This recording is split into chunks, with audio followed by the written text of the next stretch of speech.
In this video, I will show you how you can process final pay in Xero accounting software. Now, first thing we need to do is review and approve pending leave request from the employer that you want to process the final pay. So just click on payroll option, and from there you have to select leave. Then you need to approve pending leaves request that occurs before the termination date, and reject any leaves request schedule after the termination day. So just reject the leaves of your selected employee that you want to terminate or process the final pay.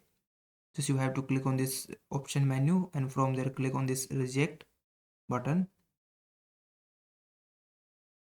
And once you have reviewed the pending leaves and rejected them, you need to configure the leave payout settings. So you just have to click on payroll again, and then this time you have to click on employees.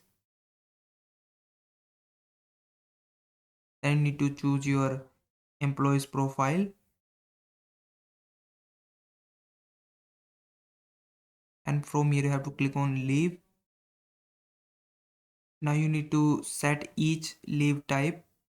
So first you need to set the annual leave. So just click on this hours that is showing here, and on the termination unused balance is, click on the paid out option, and then click on save. And then just like this, click on this personal, sick or career leave. Just click on hours, and then this time you have to make sure that you have selected the not paid out option unless otherwise specified by the company's policy or employment agreements. You don't need to change it. And once you have done this, the next step is processing the final pay. So in the payroll menu, again click on, and from here click on pay employees. Then you need to click on this add pay run, and then you have to select your pay period, and then click on next. So that open your draft pay run from here. Then from this section you have to include the terminating employee. So just click on these check marks right next to it, and then you can simply click on it. Click on the name of your employee, and then you have to scroll down, and then click on this button set as a final pay. Now on the screen you have to select your termination date and the reason for termination. I will just select the date of termination, and after that the reason for your employee termination. I will just select voluntary cessation.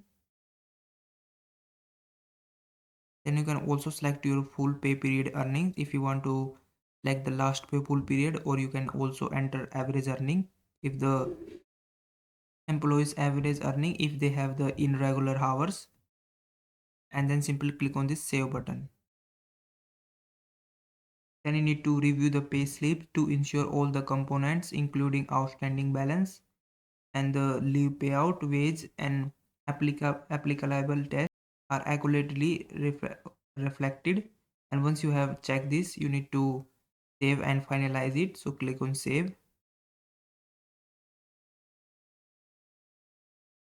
and that is how you can process the final pay in Xero. So I hope this video was helpful. Please like this video and subscribe to my channel.